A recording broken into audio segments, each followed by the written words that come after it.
I never intended to overhear anything that night, but sometimes destiny forces you to confront realities you'd rather avoid. It was close to midnight when I returned from the store, holding a plastic bag with a cheap bottle of wine and a couple of frozen dinners. The kind of purchase that quietly admits a marriage is falling apart. As soon as I stepped inside, her voice reached me, low and sharp with resentment.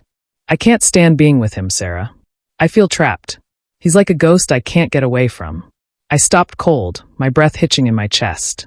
Those words cut straight through me. I wasn't supposed to hear them, yet I did.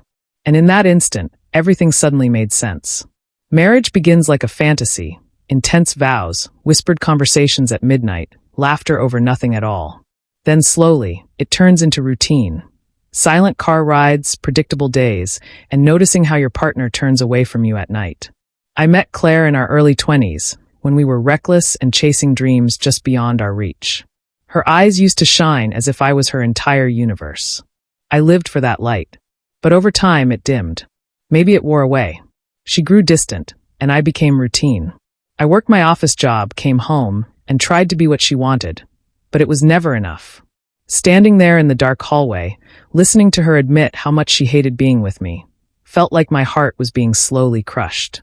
I could have confronted her, demanded explanations, or begged for honesty. Instead, I stayed silent. I crept upstairs, packed a few clothes into a duffel bag, and left. No note. No argument. She wanted freedom. I gave it to her. I drove to a rundown motel on the outskirts of town, the kind with chipped paint and an air heavy with hopelessness. Sitting on the sagging bed, staring at the loud, ugly wallpaper, I wondered how long she'd felt that way. How long had I been nothing more than a shadow lingering in her life? By morning, my phone was buzzing nonstop, calls, messages, voicemails. Where are you? We need to talk. Please come back. It almost made me laugh. The woman who couldn't stand my presence was suddenly terrified when I disappeared. I didn't respond. I let her feel it. Let her experience what it was like to lose someone who had always been there. 2 days later, she showed up at the motel. When I opened the door, she looked broken, dark circles under her eyes, hair unkempt, her voice trembling. Why did you leave? She whispered. I let out a hollow chuckle. Do I really need to explain? She swallowed hard. You weren't supposed to hear that.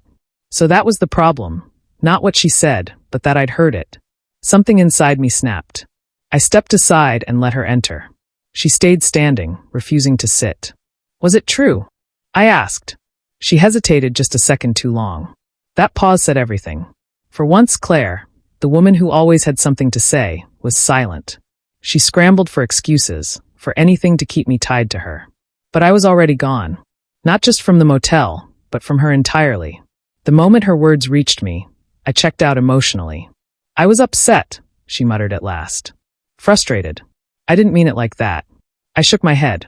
You don't say something like that unless it's real. Her eyes filled with tears. I love you, but... I stopped her. Don't. I don't need the but. I know how this ends. She collapsed into sobs, but I didn't move toward her. For years, I'd been the one hurting, wondering if I was ever enough. Now it was her turn to face the hollow space left behind. I never went back. The divorce was messy, but my healing wasn't. Along the way, I learned something important. Leaving wasn't the hard part. The real struggle was staying where I wasn't wanted, clinging to a love that had already turned to dust. Claire tried reaching out a few times afterward, hoping to revive what had died long ago. But I'd already found something better. Peace. And eventually, someone whose eyes made me feel like I carried the stars inside me.